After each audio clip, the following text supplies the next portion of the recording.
Hola. ¿Cómo le va tanto tiempo? Muy bien.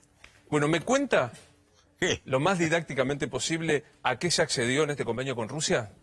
No, no hay ningún convenio todavía. No hay ningún Hay una convenio. intención de un acuerdo comercial. Nosotros estamos, y creo que lo dije hace mucho tiempo, acá.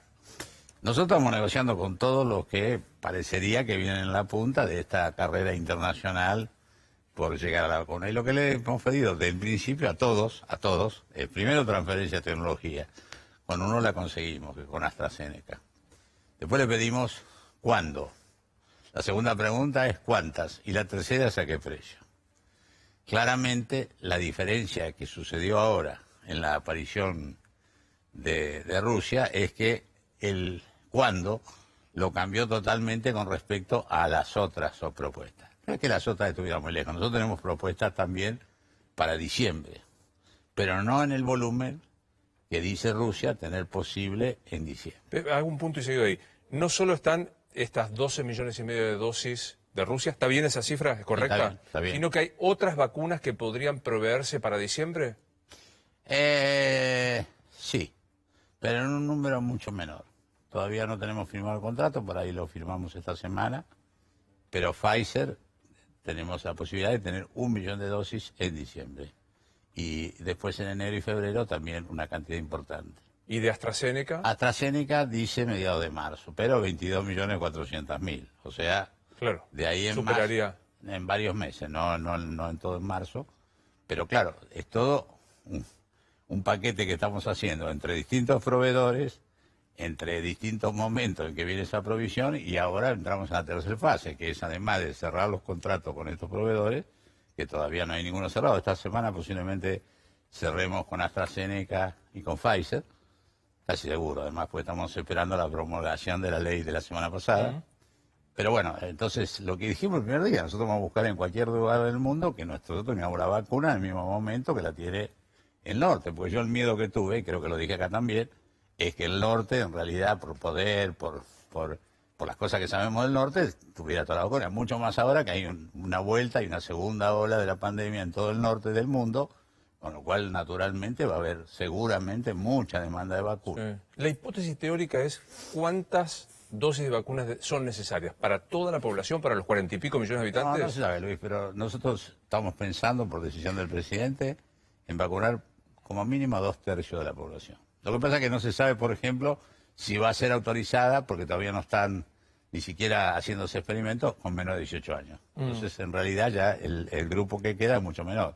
Más allá de los vulnerables, de los mayores de 65, de los que trabajan específicamente, todos esos están todos cubiertos. La versión periodística, yo le pregunto sin ningún fundamento científico, la versión periodística es el 15 de enero empiezan a vacunar con la vacuna rusa, ¿es correcto?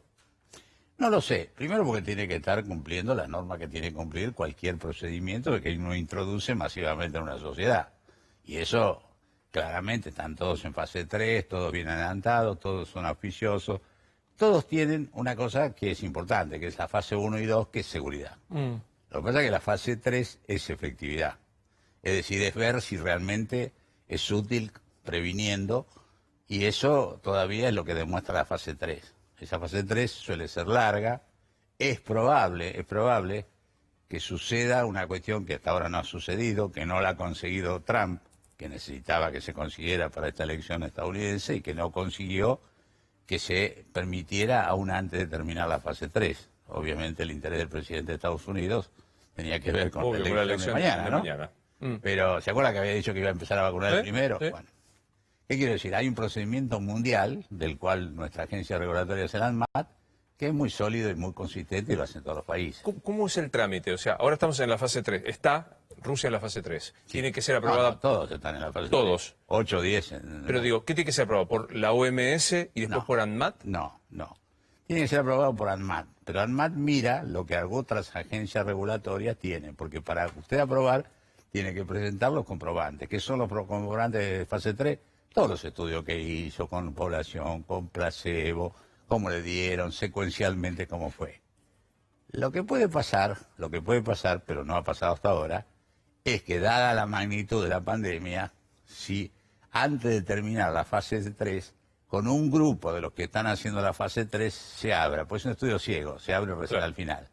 Claro. con un grupo se habla antes y empieza a verse resultados parciales de esa fase 3. Es decir, esto es, Abra, ¿qué significa B? A Ginés le pusieron vacuna, no parece le pusieron placebo. ¿Cómo le fue a Ginés? Claro, O pero sea, a los primeros 5.000 o 10.000 que hicieron eso. No, a uno y uno no. No, sí está claro. Pero eran, ponele 40.000, bueno, por ahí abrimoslo a los 10.000, hagamos con esto y vemos cómo ya parcialmente va viniendo el estudio.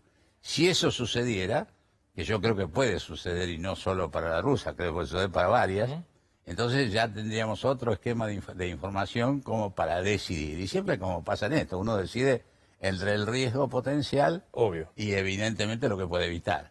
Pero claramente, vuelvo a decir, la parte de seguridad, de inocuidad, ya está cubierta. Esas son las fases 1 y 2. La inocuidad es que no me va a pasar, no voy a tener un efecto adverso. Exactamente, eso es. O sea, no la No, mielitis hasta ahora esta todo lo que está transversa que teniendo vimos es en una Oxford. febrícula, alguna región local en donde se pone, pero no más. Lo que viene después es un gran desafío logístico, porque no es chiste, es la vacunación más masiva del mundo, en la historia, y de Argentina también lo va a hacer. Entonces, lo que nosotros estamos trabajando ahora con las provincias, con el ejército, con defensa, con seguridad, es el esquema logístico y de vacunación, porque no va a ser simple, como decían recién, una de las vacunas exige 80 grados bajo cero. Las otras no, las otras en general son 2 a 8 grados, pero son 2 dosis. En fin, Hay que es un hacerlo. tema... No, estamos trabajando mucho, y no solo estamos trabajando mucho con las provincias, como hacemos todo, sino entre las cosas que hacemos también es que hemos dispersado todo el ministerio. La parte política y técnica del ministerio se traslada a las provincias. Lo venimos haciendo para ayudar a las provincias en la asistencia, pero ahora es para la programación de todo esto. Se dijo, de las 12 millones de dosis, 10 a 12 millones, 6 son para la provincia, 4 para el resto del país. ¿Es correcto eso? No. No. La equidad va a ser distributiva, va a ser absoluta, como lo fue en cada una de las cosas.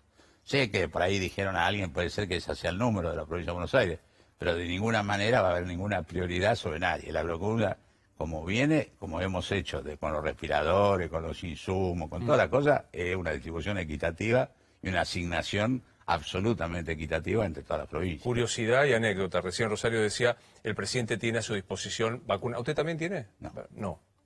¿Le aconsejaría a Alberto que se vacunara en este momento? Es difícil, porque democráticamente uno puede tener una cosa que no tiene el resto de la población, y es la que decidió él. Desde el punto de vista político no es lo mismo un jefe de Estado que el resto, uno tiene, pero claramente él lo que ha decidido muy contundentemente ha dicho no. Yo hasta que no esté disponible para los argentinos, yo no quiero saber nada. Yo no sabía eso, me enteré esta mañana por la prensa. Paréntesis para hacer sobre el tema de la vacuna, que ya vuelvo. ¿Hay riesgo de segunda ola de contagios en el AMBA? Sí. Luis, nadie sabe. Lo que está pasando en Europa está terminando con todas las verdades que creían los europeos que tenían a partir de lo que fue la primera ola. Todo el libreto, yo digo siempre, esto no tiene ni libreto ni libretista. Acá hay que hacer el libreto cuando estás sentado en el escenario, en la obra. Y ahí tiene que ir construyendo el libreto, porque la verdad es mucha incertidumbre, lo que parecía verdad no es cierto. Por ejemplo, los testeos. ¿Se acuerda lo que pasó con los testeos acá, que nos faltaban testeos, qué sé yo? Bueno, sigue reclamando. Colegas Ahora, suyos dicen, son bajos los testeos en Argentina. Puede ser, yo sabe que en esto algunos parece que fueran vendedores de test, ¿no? Pero bueno, es otra cosa eso. Pero lo que quiero decir que Europa, en los dos países que tienen más testeo, que son Luxemburgo y Bélgica, es donde tiene peor hoy la situación.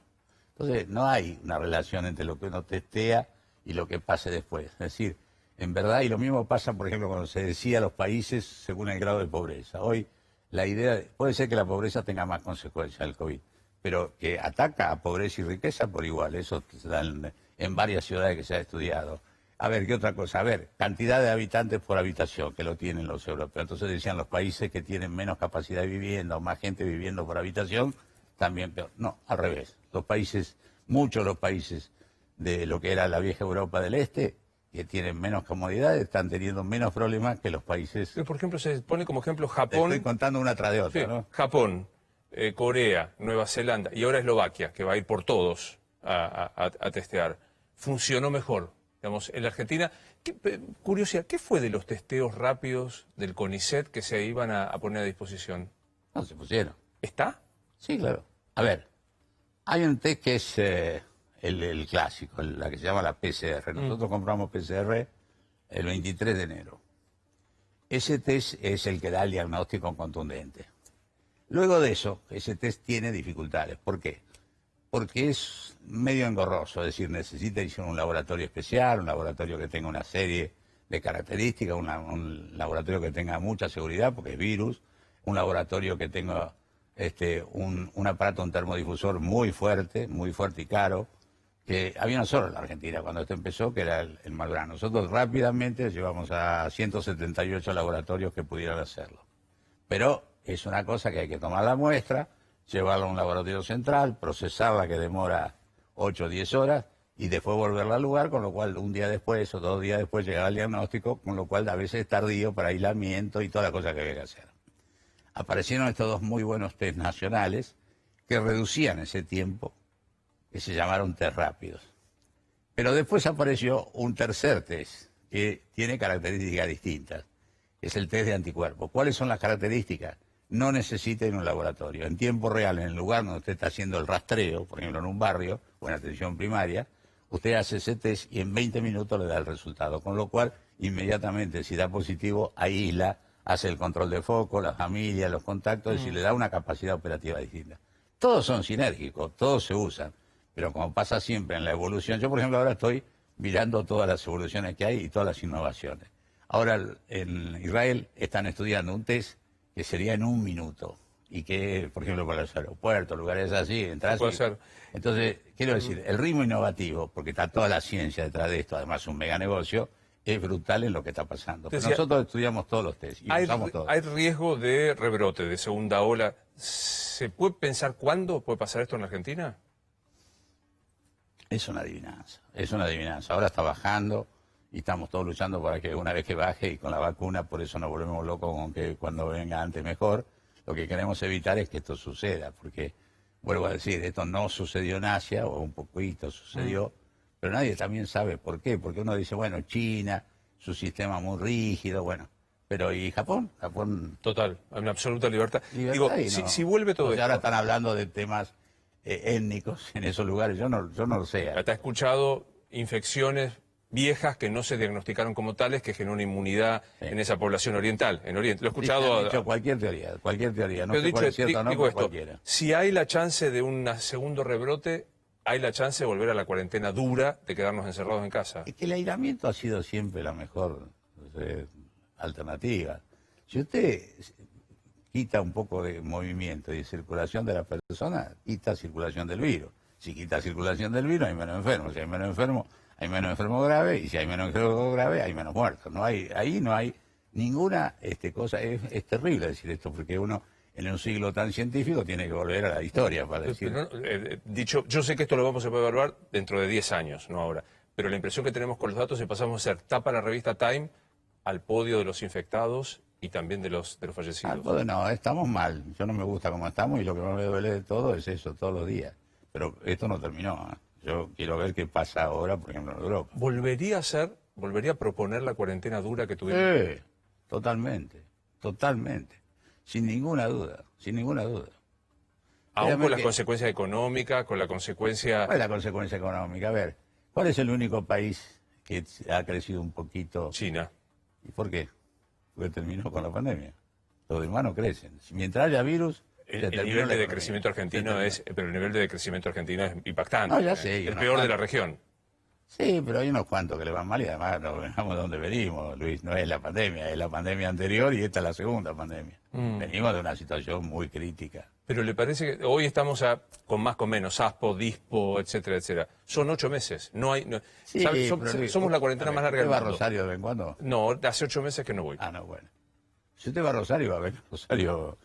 En realidad hay todo lo que puede el esfuerzo del gobierno, pero hay muy poco acatamiento. Y lo mismo pasa en toda la Argentina, acá en Buenos Aires estamos supuestamente en ASPO, pero uno ve el movimiento y esto de ASPO tiene poco.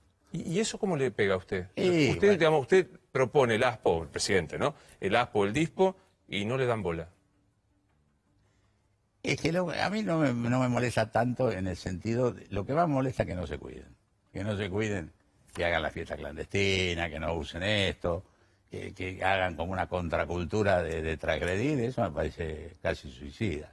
Pero también claramente, si nosotros no tenemos cuidado, por más vacuna que haya, aunque sea un poco de mala onda, como dicen los pibes ahora, nosotros no paramos. Esto exige un cambio de la conducta de cada uno de nosotros. ¿Qué le pasa cuando escucha algunos colegas suyos que dicen las consecuencias de las otras enfermedades? Enfermedades cardiovasculares, oncológicas, que no se han tratado por todo esto, incluso psiquiátricos, trastornos psiquiátricos o psicológicos van a ser todavía más graves. Sin ninguna duda, pero nosotros nos volvemos locos tratando de que la demanda vuelva a ser lo que era antes.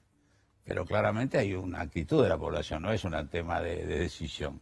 Por ejemplo, la vacuna. Nos volvimos locos por tener toda la vacuna que faltaron los años anteriores. Créanme que hay muchas vacunas, algunas que habían sido suspendidas del calendario. Ahora, ¿cuál es el problema que tenemos? La gente no va a vacunarse.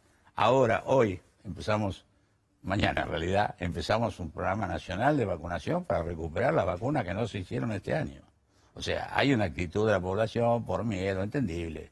Porque no quieren dar servicio, porque sienten que en los hospitales es un lugar donde se pueden contaminar, etcétera, etcétera. Tenemos que revertirla, pero bueno, no es tan fácil tampoco, porque estamos viviendo una situación muy especial. Las comparaciones son siempre injustas, y más con la que voy a hacer ahora, pero la pongo sobre la mesa. ¿Por qué a Uruguay le fue tan bien que no tuvo la dureza de la cuarentena respecto de nosotros? Y al principio le iba igual que a Santa Fe. Uruguay era muy parecido en población, una gran ciudad como Rosario, una gran ciudad como Montevideo, íbamos muy parejos. Yo creo que también es cierto que nosotros tuvimos muchas personas que vinieron afuera, que por ejemplo Nueva Zelanda no dejó entrar a nadie. Cerró fronteras. Nosotros acá entramos 250.000 personas. Entonces, esa cantidad que sucedió y que hizo que el virus estuviera acá y tuviera circulación comunitaria, llegó a Santa Fe. Porque Santa Fe, Rosario está a 300 kilómetros, tiene un flujo brutal de ida y vuelta. Usted sabe que Santa Fe intentó hacer unas cosas ahí en la Ruta Nueva al entrar, pero Rosario sobre todo, pero no pudo. Entonces, y ahí fue donde se explotó, porque hasta ahí venían parejitos Santa Fe. Y entonces, bueno, Uruguay es un país que tiene mérito en lo que ha hecho, ninguna duda, pero también es un país que está más protegido, tiene menos la posibilidad de tener gente afuera como la teníamos nosotros, no entró y bueno. Pero también es cierto que es un caso único en América, ¿no? Eso es cierto. Es verdad que ahora con el diario del lunes somos todos vivos y podemos contestar a algunas cuestiones. Usted decía, sin duda hubiera hecho la misma cuarentena tan dura como se hizo al comienzo. ¿No se gastó esa bala de plata que se cumplió mucho la cuarentena al comienzo? Al comienzo hubo una gran Yo estoy seguro que hasta mediados de abril, un poquito más, también fue bárbaro. Un mes fue seguro, del 18 de marzo hasta abril anduvo perfecto. 14 de abril seguro, contundente y después bastante bien. Casi en tren de autocrítica, es decir, debíamos haber hecho 3 o 4 semanas, suspender eso y volverlo a utilizar. Puede ser. Yo lo que quiero decir que fuera fuerte de entrada y que ahora no se puede aflojar, porque ¿por qué no se puede aflojar? No es porque uno crea que la van a cumplir, sino porque no puede dar, un marco donde se flexibiliza porque la gente cree que entonces ya todo pasó. Y esto no pasó. Aún en esta ciudad, que está mucho menos peor que antes, sigue teniendo una cantidad de casos todos los días y una cantidad de muertos todos los días. Entonces, no creamos que esto pasó. Y en la medida que creamos que esto pasó y que podemos hacer todo como era antes, tenemos el riesgo que le pase lo que le pasó a Europa, que es el riesgo que tiene miedo a la ciudad de Buenos Aires. Se encuentra, supongo que le pasará a familiares o personas que lo conocen, y dice, hicimos la cuarentena más larga del mundo y tenemos un índice de muertos a la cabeza del mundo. Primero, yo no creo que haya sido tan larga. A mí me parece que la cuarentena, rápidamente nosotros empezamos a abrir actividades primeros industriales y después comerciales, ¿no? Y hay que ver la calle, esto no creo. En segundo lugar, es cierto, tenemos un número de muertos que a mí me atormenta, le digo la verdad. Como al principio me volvía loco que no hubiera argentinos que tuvieran servicios. Y eso lo hemos logrado. Nadie ha dejado de tener servicio, acordémonos de Nueva York, Madrid, Italia, bueno. Pero claramente tenemos un número muy importante de muertos. Y la verdad es cuando tenés muchos casos, finalmente ocurre. Piensa que son atendidos, etcétera. Yo hubiera creído que hubiera habido posiblemente una terapéutica, porque tantos meses de toda la ciencia desplegada, y la verdad no tenemos terapéutica. Pasó cuántos meses, está todo el mundo investigando, y la verdad no se ha encontrado. Entramos en todos los experimentos mundiales para ver qué tratamiento podía funcionar. Algunos son propios, como el suelo equino, pero no está terminado. Yo sigo teniendo mucha fe en ello.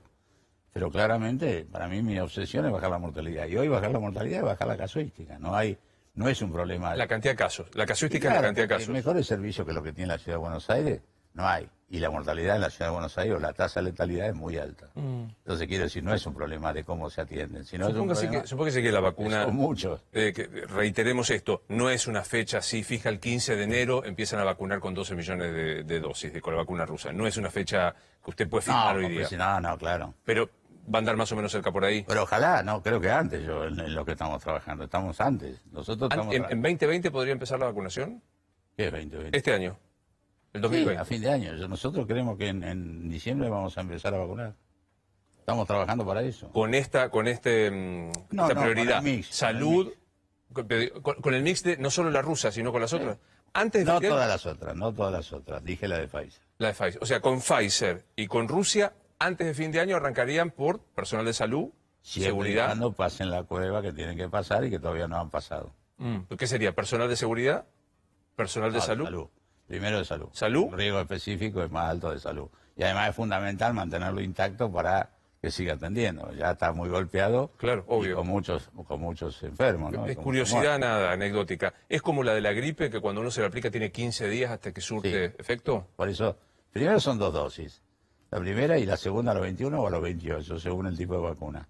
Después de la segunda y de 15 días de la segunda es donde aparece la inmunidad verdadera. ¿Y por cuánto tiempo? No se sabe, porque eso tenemos que esperar justamente la experiencia que no tenemos, que es saber, para ir midiendo anticuerpos, hasta cuándo dura la inmunidad. Pero se supone que no va a durar mucho más de un año. Eso Bueno, es lo sería bueno. Sí, He leído claro, de inmunidades claro, cortas. Pero claro, estamos todos festejando. Claro. Pero vuelvo a decir, eso es lo que no se sabe todavía. Por eso sería la fase 4, es decir, mirar longitudinalmente cómo es la evolución de los anticuerpos.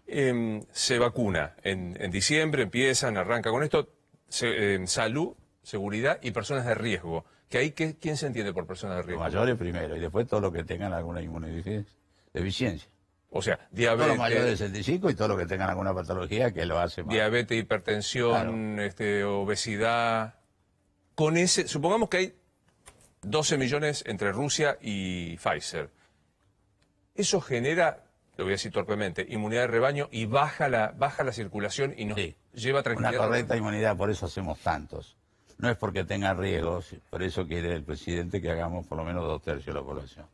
Porque no es que tengan riesgo 2/3, pero sí es que con 2/3 nos aseguramos que reducimos muchísimo la posibilidad de circulación del virus con los inmunes. Entonces, como el virus circula en las personas, hay muchas personas que dejan de ser vehículos y eso genera que baje muchísimo la casuística, Pero que es lo digo, que esperamos. Distanciamiento, lavado de manos y barbijo Sí. gozan de buena salud Y, por largo y tiempo. aire libre y no reuniones. Pero goza de buena salud por largo Por tiempo. mucho tiempo, por mucho tiempo. Es un hábito que tenemos que incorporarlo absolutamente. ¿Se atreve a decir por cuánto tiempo? No.